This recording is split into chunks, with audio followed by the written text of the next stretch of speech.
y su producción va a estar codificada dentro del cromosoma bacteriano y se van a clasificar en varios tipos de beta-lactamasas. Y por último, la alteración del sitio de objetivo es otro mecanismo de resistencia. Como ya vimos, el sitio de objetivo de los antibióticos para que funcionen son las proteínas y no la penicilina. Pero pues hay varias cosas que hacen que no se puedan unir. Y este mecanismo es responsable de la resistencia, por ejemplo, en los neumococos, la resistencia a la meticilina en los estafilococos y de las bacterias con resistencia intrínseca creciente, como los gonococos, los enterococos y la Haemophilus influenzae. Ahora sí, las penicilinas las podemos clasificar en penicilinas naturales, penicilinas resistentes a las penicilinasas, aminopenicilinas, acil-ureidopenicilinas y carboximpenicilinas. Las últimas dos, que serían la acil-ureidopenicilinas y las carboxipenicilinas, se pueden unir, o sea, bueno, las podemos encontrar también en otras bibliografías como las penicilinas antipseudomonas. Y dentro de las penicilinas naturales vamos a encontrar a la penicilina G y a la penicilina B. Y bueno, la penicilina G dice que no es activa contra los bacilos gram negativos porque tiene poca penetración a través del canal de purina, pero encontramos que tiene un amplio espectro, como por ejemplo los cocos gram positivos y los bacilos gram positivos como la listeria, cocos gram negativos como Neisseria y la mayoría de los anaerobios, a excepciones de lo que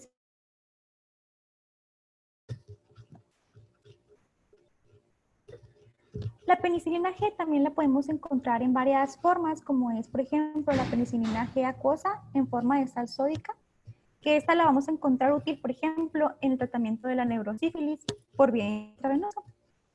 También está la penicilina G procaínica, que esta es más por administración intramuscular y va a tener una absorción más retardada.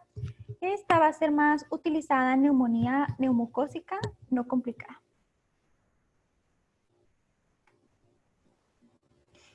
La penicilina G benzatínica está utilizada en el tratamiento de la sífilis, pero no en la afectación del sistema nervioso central.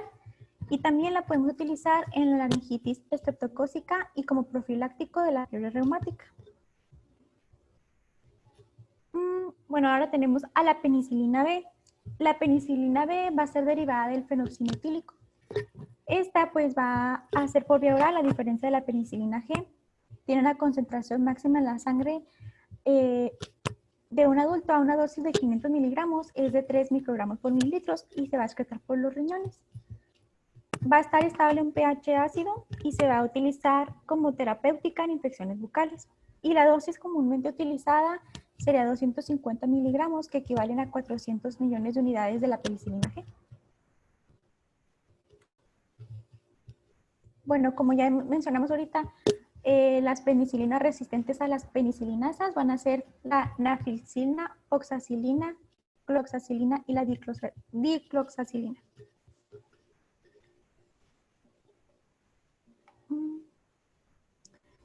Estas van a tener menos actividad que la penicilina G y son ineficaces para los enterococos, listeria y neisseria. Y pues la podemos encontrar en las versiones parenteral o oral. Y pues parenteral es la nafcilina, oxacilina y cloxacilina. Y ya en la forma oral nada más la cloxacilina. O sea, la cloxacilina puede estar en parenteral y oral. Ahora, las aminopenicilinas se van a extinguir porque tienen una actividad más contra los bacilos gram negativos. La ampicilina y la amoxicilina pueden penetrar el canal de la purina de las bacterias gram negativas, pero no son estables frente a las beta-lactamasas. Por lo tanto, van a ser activos contra la mayoría de las cepas de Escherichia coli, Proteus mirabilis, Salmonella, Shigella y Haemophilus influenzae. Bueno, vamos a hablar un poquito de la ampicilina. Esta penicilina beta-lactámico es fármaco de elección para el bacilo de Listeria monocytogenes y como tratamiento para infecciones respiratorias. Es estable en un medio ácido y se puede absorber después de ingerida. Aquí lo importante es que los alimentos no van a impedir su absorción y pues el antibiótico puede ser transportado por la circulación enteropática y aparece en la bilis. La amoxicilina, pues se puede utilizar profilácticamente en odontología para los pacientes con valvulopatías cardíacas que han de someterse a intervenciones quirúrgicas o una cirugía más amplia. Tiene mayor grado que la ampicilina, tiene menor eficacia contra la shigelosis y pues el alimento no va a interferir con su absorción y se va a excretar por la orina. Y por último, las penicilinas contra pseudomonas, que son las que mencionamos que se unían, ¿verdad? Ahorita las carboxipenicilinas y las uridilpenicilinas. Bueno, como ya vimos, pues va a ser contra pseudomonas y van a ser sensibles a la destrucción por las beta-lactamasas y no van a ser eficaces contra Staphylococcus aureus, Enterococcus y Listeria monocytogenes. Y la podemos encontrar en varias, como la carbencilina sódica, que actúa inhibiendo la última etapa de la, sí, pues como cualquier beta-lactámico, a la última etapa de transpeptidación.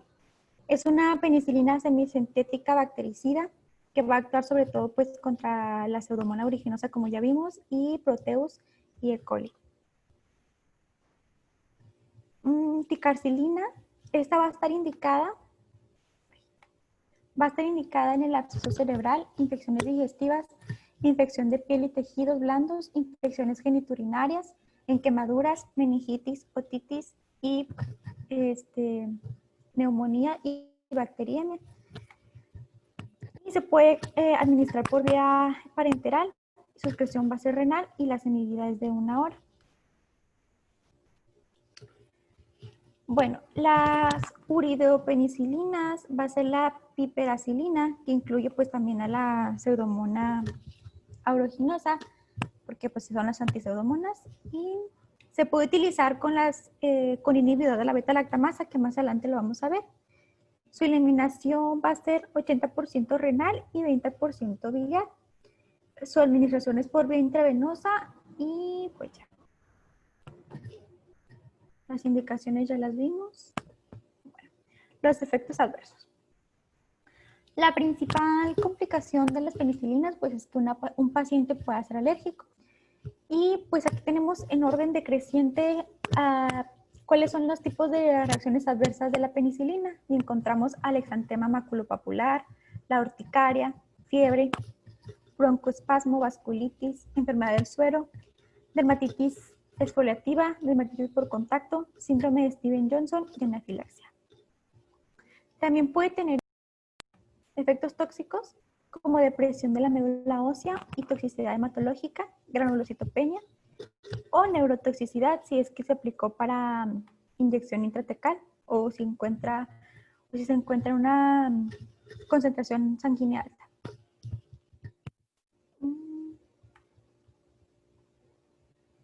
También puede haber reacciones que no dependen de la hipersensibilidad, diarrea o puede ocasionar una colitis pseudomembranosa.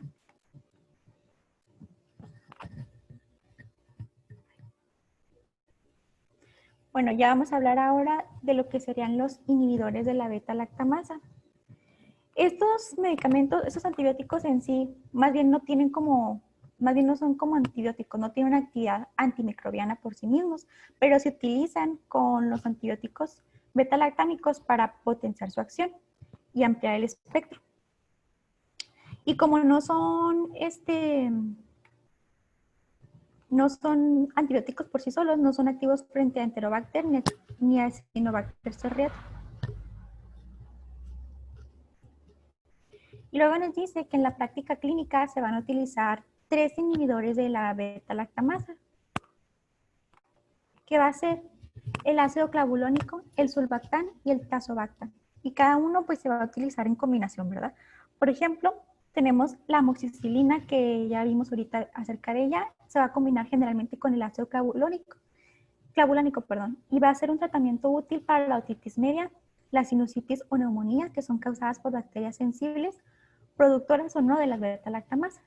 Y bueno, aquí nos maneja una dosis habitual que se podía utilizar, que son 250 miligramos de amoxicilina cada 8 horas, a 875 miligramos cada 12 horas vía oral. Y en los niños puede ser de 20 a 45 miligramos por kilo al día, dividido en 2 o 3 tomas. Ahora tenemos otro inhibidor de la beta-lactamasa que se va a unir con el ácido clavulánico, que es la ticarcilina. Este va a ser eficaz para el tratamiento de diversas infecciones como la neumonía extrahospitalaria asociada con respiración asistida, las infecciones ginecológicas, infecciones abdominales, las infecciones de estructuras cutáneas y la osteomielitis. Ahora vamos con otro inhibidor de la beta-lactamasa que va a ser el sulbactam. El sulbactam se puede combinar con la ampicilina y es para infecciones bacterianas mixtas, intraabdominales, obstétricas y ginecológicas, infecciones óseas y de partes blandas. Y nos dice que se va a manejar en una proporción de 0.5 gramos de sulbactam por 1 gramo de ampicilina. Esto como formulación parenteral para administración intravenosa. También el trazobactam, ahora vamos a hablar, del tazobactam, que este se va a unir a la piperacilina y esta va a ser la unión de espectro más amplio de las 3 combinaciones que hablamos ahorita y es para una combinación parenteral. Y nos dice que la proporción de peso de la piperacilina y el tazobactam es de 8:1. Y la dosis puede ser 12 gramos de piperacilina en 1.5 gramos de tazobactam administrados en una dosis o 3.37 gramos, que son 3 gramos de piperacilina o 0.37 gramos de tazobactam cada 6 horas o de 4 a 5. Bueno, ahora vamos con las cefalosporinas. Las cefalosporinas son derivados semisintéticos de la cefalosporina C, que va a ser un compuesto con actividad antimicrobiana producido por el hongus Cephalosporin. Y en la práctica clínica, estos se van a agrupar en 5 generaciones. Hay otros bibliografías que nos maneja que son 4 nada más. Sin embargo, esta nos decía que pues eran 5. Y esta actividad pues varía de acuerdo a la actividad contra los bacilos gram negativos, aerobios y bacterias gram positivas. Bueno, aquí está una tabla que nos muestra cuáles son de cada generación. De la primera generación lo vamos a ir viendo detalladamente. Entonces lo voy a dar. Bueno, las de la primera generación vamos a tener a la cefazolina, cefalexina y cefadroxil. Y estas van a ser alternativas a las penicilinas para infecciones estafilocócicas y estreptocócicas, no enterocócicas. Y van a comprender con mayor frecuencia para las infecciones cutáneas y de tejidos blandos. Muy bien, la cefazolina va a ser eficaz en las infecciones cutáneas y de tejidos blandos con una dosificación una vez al día, por eso pues se utiliza esta. Se recomienda en los pacientes alérgicos a la penicilina para infecciones estafilocócicas graves. Y también se va a utilizar como profiláctico para la implantación de cuerpos extraños o cualquier otro tipo de cirugía que sea limpia o limpia contaminada. Y obviamente la vamos a utilizar como profiláctico en caso de que veamos que puede existir un riesgo elevado de infección. Ahora está la cefalexina y el cefadroxilo.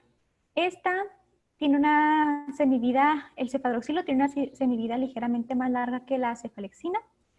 Va a ser activo contra los Streptococcus pyogenes y proporciona un tratamiento eficaz en la faringitis estreptocócica. También son eficaces en las infecciones urinarias no complicadas, pero sabemos que en las infecciones urinarias, pues como que la base es la trimethoprim con sulfa y las quinolonas, pero una opción podría ser esta. Ahora, las de segunda generación se van a encontrar cefuroxilo, cefuraxima y cefamicinas, que las cefamicinas están la cefoxitina y el cefotetán. Las cefamicinas, que las juntamos, que dijimos que era cefoxitina y cefotetán, van a tener más actividad contra las cepas de E. coli, Proteus mirabilis y Klebsiella, y contra otras cepas de bacteroides. Y se van a utilizar como profilaxis y terapia de infecciones en la cavidad abdominal y pélvica. Van a tener actividad, como dijimos, contra Streptococcus pneumoniae, Haemophilus influenzae y catarrales. son muy utilizadas para tratamiento de infecciones respiratorias en pacientes hospitalizados. La furexima también es muy activa contra Moraxella catarrhalis, productora de beta-lactamasa. Y luego ya por último tenemos a las cefalosporinas de tercera generación, que son las que tenemos aquí, que es cefixima, cefotaxima, cefodoxima, la ceftazidima y la ceftriaxona, que es la que pues más conocemos. Y el ceftibuteno. Bueno, estas van a tener estabilidad a las beta-lactamasas comunes de bacilos gram negativos. Van a ser activos contra Enterobacteriae, Proteus mirabilis, Klebsiella, Enterobacter, Neisseria y Haemophilus influenzae. Y se va a considerar como terapia de elección para la meningitis gram negativa debido a enterobacterias sensibles. También se consideran alternativa a los aminoglucósidos en el tratamiento de infecciones gram negativas resistentes a otros beta-lactámicos como las penicilinas, particularmente en el paciente que va a tener disfunción renal. La cefotaxima y la ceftriaxona van a ser activos contra neumococos y con susceptibilidad intermedia a la penicilina. La ceftriaxona tiene la sensibilidad sérica más prolongada de estas que acabamos de mencionar, de todas las de tercera generación, y puede administrarse 1 o 2 veces al día. Bueno, y así rápidamente, pues, cada una, ¿no? La ceftriaxona, por ejemplo, la vamos a utilizar para la gonorrea resistente a la penicilina, para la enfermedad de Lyme, la meningitis por Haemophilus influenzae, también vamos a hablar para complicaciones, también se utiliza para resistente a la ampicilina y a la meningitis en niños. Y su complicación de la ceftriaxona es la formación en el tracto biliar de litos que se formaría el síndrome de pseudolitiasis biliar.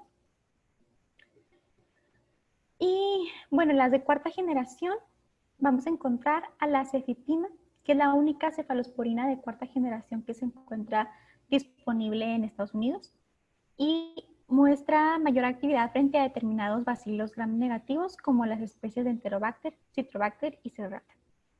Las cefalosporinas de cuarta generación tienen el espectro más amplio de todas las cefalosporinas.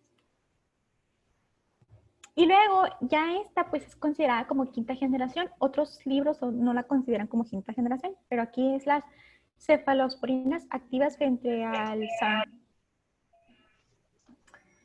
Y tienen actividad potente frente a neumococos con múltiples mutaciones en los genes que codifican para las proteínas beta-lactámicas. Y pues se va a utilizar, por ejemplo, la ceftarolina, que es este tipo de cefalosporina, va a ser muy eficaz en pequeños grupos de pacientes con bacteriemia por SARM. Y su cobertura va a incluir también a la Pseudomonas aeruginosa, Enterobacteriae, productor de beta-lactamasas, y a Actinobacter baumannii. Bueno, las reacciones adversas de las cefalosporinas en general, pues dice que tiene baja toxicidad, o sea, no hay muchas reacciones adversas, pero puede generar un daño colateral, como por ejemplo la tromboflebitis cuando se aplica por vía intravenosa, y pues obviamente dolor en lugar de la inyección cuando es intramuscular. También va a provocar algunos efectos gastrointestinales como náuseas, vómito, dolor abdominal. Y con los preparados orales puede ocasionar diarrea, sobre todo en aquellas que tienen una alta eliminación biliar, como la ceftriaxona y la moxalactan. O reacciones de hipersensibilidad en el 2% de los pacientes que utilizan esto, pues que se caracteriza por prurito, exantema, fiebre. Bueno, aquí nos daba así como nada más un resumen otra vez de lo que serían los posibles daños, ¿no? Ya no lo voy a repetir porque ya lo vimos. Bueno, ya por último vamos a hablar de los carbapenémicos. Los carbapenémicos son los antibióticos de más amplio espectro y son más potentes. Y son estos: imipinem, meropenem, ertapenem y doripenem. El espectro, pues como dijimos, va a ser muy amplio, entonces van a tener actividad contra cocos gram positivos, excepto Staphylococcus aureus y Staphylococcus coagulosa negativa, meticilino resistente, así como los Enterococcus faecium. Pero sí tiene buena actividad contra enterobacterias pseudomonas, excepto las pseudomonas cepacia y Staphylococcus maltophilia. Pero tiene buena actividad contra los anaerobios, resistente Mycobacterium, Corynebacterium, Mycoplasma y Clamidia.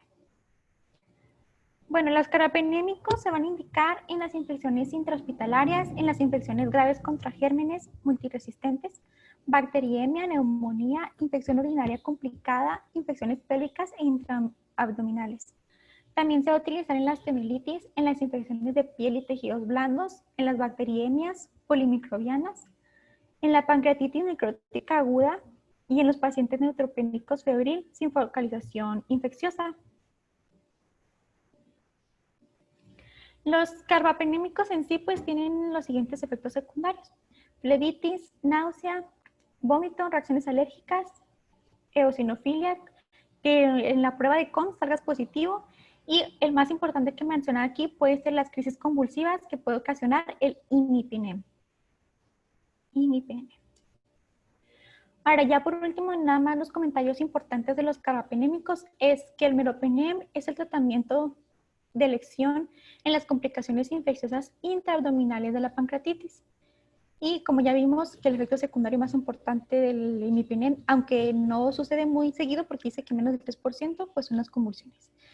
Y el ertapenem presenta la ventaja de que se puede administrar una vez al día en infecciones adquiridas en la comunidad, pero no aporta para las infecciones intrahospitalarias. Y ya. ¿Me escuchan bien?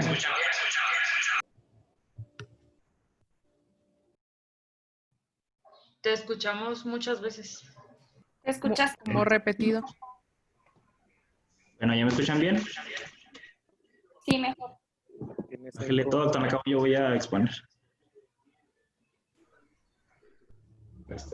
Bueno, vamos a hablar sobre los... Bueno, yo les voy a hablar sobre los, primeramente sobre los aminoglucósidos. ¿Le das, por favor?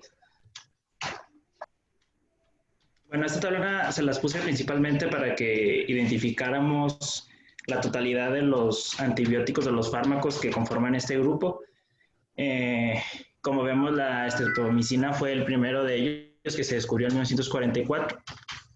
Y los más comunes pues, es la estreptomicina, la gentamicina, tobramacina y la amicacina. Son los que principalmente se utilizan en clínica. ¿Le das otra, por favor? Bueno, dentro de sus generalidades, como ya les mencioné, estos como forman parte del arsenal de antibacterianos de 1940 y se descubrieron igual en un actinomyceto del suelo, como la mayoría de los primeros antibióticos. Este va a presentar actividad bactericida dependiente tanto de la concentración y del tiempo de administración, y también va a tener prolongados efectos postantibióticos, pero solamente los microorganismos que obviamente son sensibles. Y nos mencionaba el libro que este grupo de antibióticos tiene una acción sinérgica con los betalactámicos que se pueden utilizar en ciertas infecciones, principalmente aquellos bacilos gram positivos y gram negativos, pero que sean aerobios. ¿Le das otra, por favor?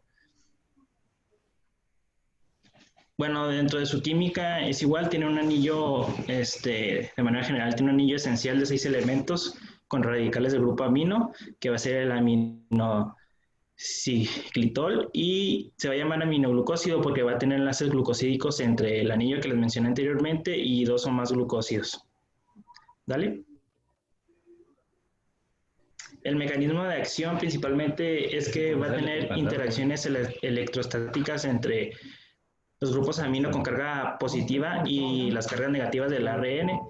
En este caso se va a unir de forma preferente a los nucleótidos del lugar A de aceptación, en este caso del ribosoma, en la subunidad 30S.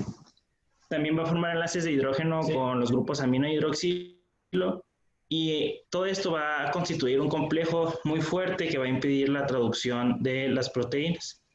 Dale. Bueno, aquí ya hablábamos del mecanismo de acción. Principalmente también nos mencionaba que estos antibióticos se unen a parte de la membrana, que a los lipopolisacáridos. En este caso, menguaban la permeabilidad de la pared celular, haciendo que tanto el calcio y el magnesio salieran de la bacteria, y pues esto también tenía un efecto nocivo para ella. Y pues como ya habíamos mencionado, la actividad en la subunidad 30S del ribosoma bacteriano. Y también otra parte de su actividad es la inhibición de la replicación del ADN y estimula la formación de radicales hidroxilo, que pues también va a menguar la vida de la bacteria. Siguiente.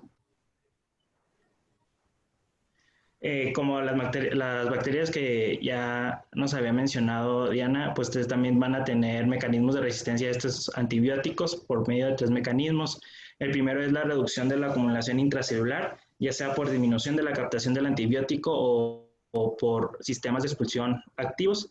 En este caso nos ponía el ejemplo de Pseudomonas aeruginosa y E. coli, que tienen ciertos genes que permiten tener estas bombas de expulsión. También nos mencionaba una menor unión de los aminoglucósidos a su sitio de unión, ya sea por transformación de los genes, en este caso de la subunidad 30S. Y la última mecanismo es la inactivación enzimática, que puede ser acetilación, nucleotidación o fosforilación. Siguiente.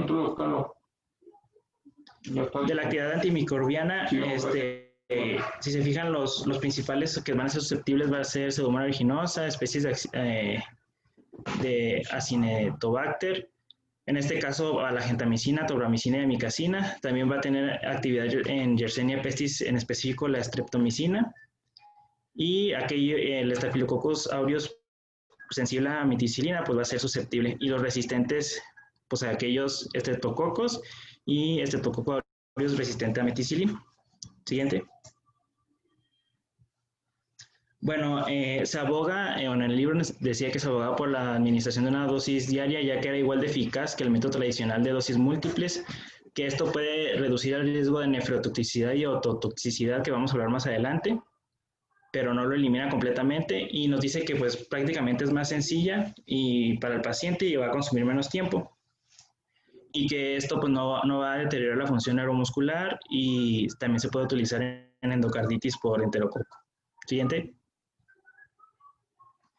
Dentro de la farmacología clínica, estos se han de administrar de 30 a 60 minutos. Por la vía intramuscular se absorben por completo y tarda de 30 a 120 minutos su nivel plasmático máximo. En el sistema digestivo no se absorben muy bien. La aplicación tópica tampoco va a producir una absorción óptima, va a ser mínima o nula. Pero nos dice que esto se puede instilar en el expreso pleural o la cavidad peritoneal. Siguiente.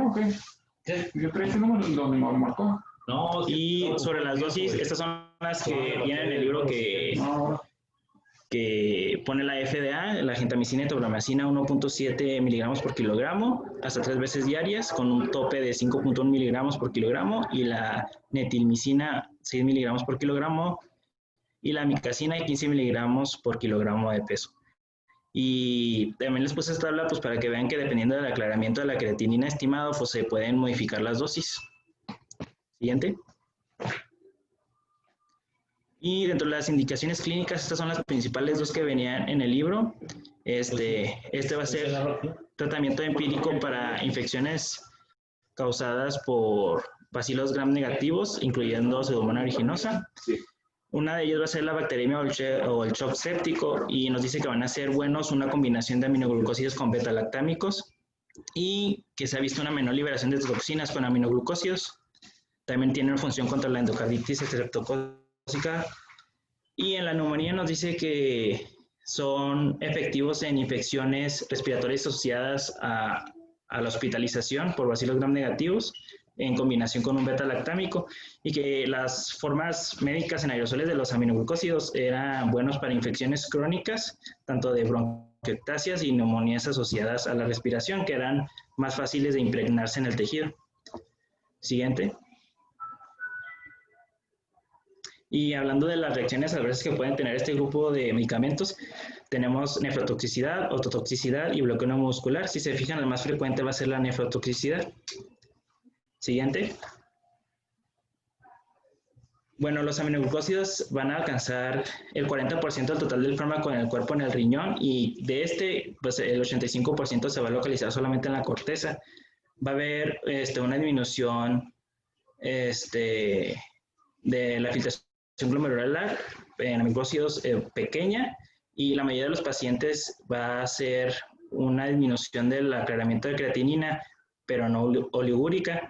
Y pues diferentes factores van a condicionar que sea o no más sensible a esta nefrotoxicidad, dependiendo, por ejemplo, si el paciente tiene una edad avanzada, tiene una enfermedad renal persistente, hasta si ya habías tenido este fármaco anteriormente, dosis elevadas, o un intervalo de administración muy corto, o algunos otros fármacos que potencien el efecto de la nefrotoxicidad, como la anfotericina B, la furosemida, clindamicina, etc. Siguiente.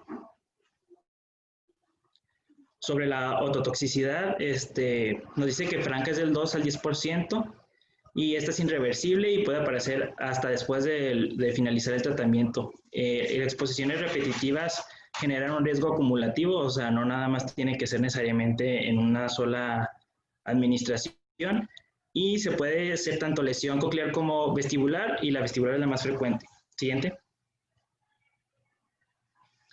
La toxicidad coclear, su incidencia es al 62% cuando se realizan audiometrías en individuos asintomáticos, su incidencia global del 3 al 14%.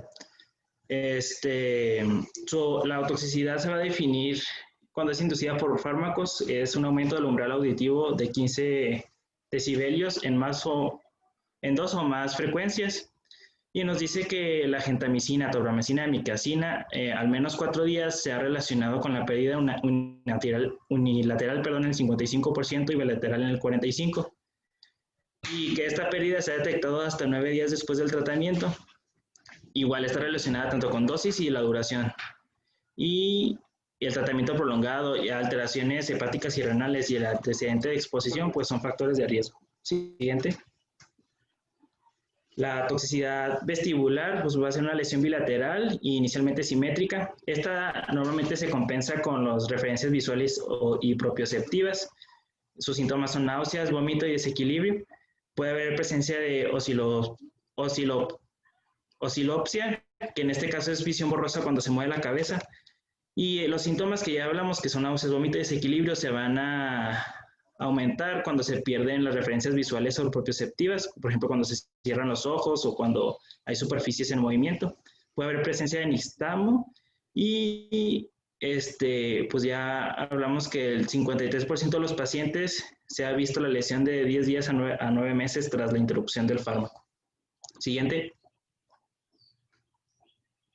Y el último efecto adverso es el bloqueo neuromuscular, que es infrecuente, pero dice que es grave y mortal cuando sucede, y normalmente son cuando hay situaciones clínicas o fármacos presentes que van a interferir con la transmisión neuromuscular, y lo que hacen estos fármacos es que van a disminuir o inhibir la liberación presináptica de acetilcolina y van a bloquear los receptores posinépticos de la acetilcolina, por eso no se va a bloquear esta unión. Siguiente.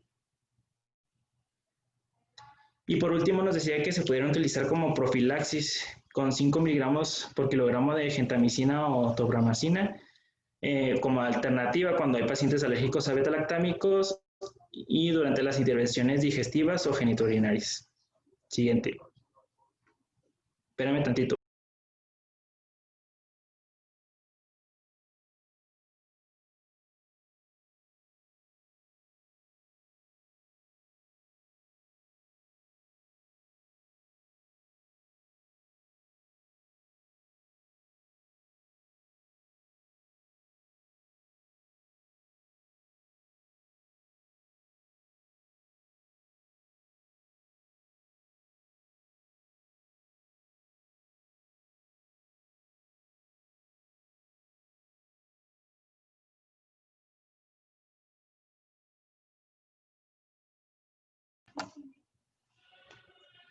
¿Dale una para atrás?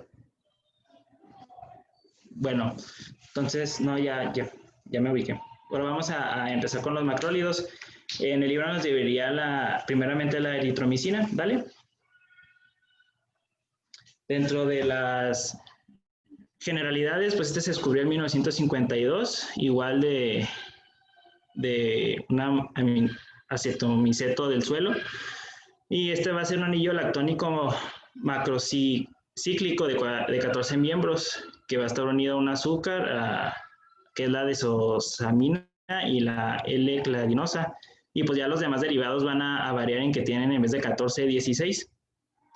Y normalmente estos van a estar presentes en diferentes presentaciones. Van a tener cubierta entérica, algunos van a ser gránulos de cubierta entérica con cápsula de liberación retardada, comprimidos, masticables y líquidos, ya que estas no tienen muy buena disposición en el jugo gástrico. También va a haber sales hidrosolubles para su administración intravenosa, que es el gluceptato de eritromicina y el lactobionato de eritromicina. También va a haber soluciones tópicas, geles y cremas que van desde el 1.5 al 2% y las pomadas oftálmicas. Dale. El mecanismo de acción va a ser muy similar al grupo pasado, pero en este va a inhibir la síntesis proteica dependiente de ARN, uniéndose al ARN ribosomal 23S, que es un componente de la subunidad 50S, que este va a estar cerca del centro de la peptidiltransferasa y va a impedir la elongación de la cadena, deteniendo pues la síntesis de proteínas. Dale. Igual va a tener 3 mecanismos de resistencia: la disminución de entrada a la bacteria o la salida activa del fármaco por medio de bombas. Nos menciona que la disminución de la permeabilidad se ha visto en Pseudomonas, Acinetobacter y Enterobacter. Y las bombas de salida se ha visto en Staphylococcus epidermidis, Staphylococcus aureus y Streptococcus pneumoniae, que son principalmente aquellos que, por medio de los genes que les apunté ahí en la diapositiva, pues van a codificar estas bombas de salida de fármaco. También puede haber alteraciones del sitio diana, en este caso alteraciones del sitio 23S de la subunidad 50S. Y se ha visto esto, por ejemplo, en Helicobacter pylori, Mycobacterium avium, Bacillus subtilis y demás bacterias. Y la otra forma es la inactivación del fármaco, en este caso es por las fosfotransferasas de la eritromicina.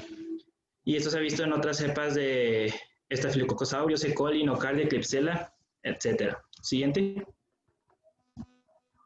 Sobre la actividad antimicrobiana, si se fijan, es un poco más amplia que lo pasado.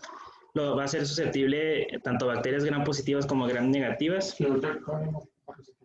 Y van a ser varios bacterias, tanto por ejemplo Rickettsia, Clamidia, Mycoplasmas, etcétera. Y resistentes va a ser Streptococcus pneumoniae, Piógenes, Staphylococcus aureus, etcétera. Siguiente. Bueno, y también aquí hablando que dependiendo de la concentración del fármaco, la fase de crecimiento y la densidad del inocuo, pues puede ser tanto bacteriostática o bacteriocida. Siguiente. Se ha demostrado que la eritromicina tiene otras actividades aparte de bactericida. Una es el efecto estimulante sobre la motilidad digestiva, y el libro decía que se han estado estudiando otras formas o otras enfermedades en las que se puede utilizar con esta actividad, por ejemplo la gastroparesia diabética o otro tipo de alteraciones gastrointestinales. Y nos dice que tanto la eritromicina como otros macrólidos tienen actividades antiinflamatorias, esto pues dando una disminución en la producción de oxidantes de los neutrófilos, aumentando la apoptosis de los neutrófilos, dando la supresión de la liberación de citocinas y potenciando la liberación de óxido nítrico por las células endoteliales. Siguiente. Estas son las dosis habituales de la eritromicina. La base va de 250 a 500 miligramos, el etilsuccinato de 400 a 800 miligramos, y la forma para su administración intravenosa, que es el lactobionato, que va de 15 a 20 miligramos por kilogramo por día en 4 dosis, o sea, cada 6 horas. Siguiente. Y las reacciones adversas van desde tromboflebitis, reacciones alérgicas, hepatitis colestásica, pérdida auditiva transitoria, la taquicardia ventricular polimorfa con prolongación del intervalo QT, colitis pseudomembranosa y estenosis pirórica hipertrófica lactante. Siguiente. Y este fármaco tiene metabolismo por el sistema P450. Y puede afectar a otros fármacos o que otros fármacos lo afecten a él. Algunos que mencionaba el libro: la vitamina B, C, la tetraciclina, el cloranfericol, la heparina, la colecistina. Siguiente. Y esta tabla venía en el libro y aquí les subrayé las principales enfermedades en las que la eritromicina todavía tiene algún papel importante, que es la angiomatosis basilar, contra Bordetella pertussis, contra Campylobacter jejuni y difteria, que era lo principal que mencionaba el libro. Siguiente. Y ahora vamos a hablar de los otros dos fármacos de este grupo que se utilizan en clínica, que es la eritromicina y la claritromicina. Bueno, la actividad antimicrobiana, los susceptibles a la claritromicina pues van a ser Streptococcus pneumoniae y Piógenes, Staphylococcus aureus sensible a metilcilina, y la citromicina pues van a ser sensibles Haemophilus influenzae, Moraxella catarrhis, Pseudomonas aeruginosa. En este caso, con su uso hay una disminución de la viabilidad del antibiótico, y Chlamydia trachomatis. Y nos dice que las bacterias resistentes a eritromicina también van a ser resistentes a estos fármacos, tanto la claritromicina como la citromicina, porque hay una reacción cruzada. Siguiente. Las reacciones adversas de estos fármacos también tenemos digestivas, pero son en menor cantidad: diarrea, náuseas y dolor abdominal. En la administración de claritromicina puede haber psicosis aguda, hepatitis colestásica, puede haber acúfenos, mareos y pérdida auditiva irreversible, y puede haber también torsadas de Pointes, que esto va a depender de la edad del paciente. El sexo femenino es un factor de riesgo, y la presencia de otros fármacos también. Siguiente.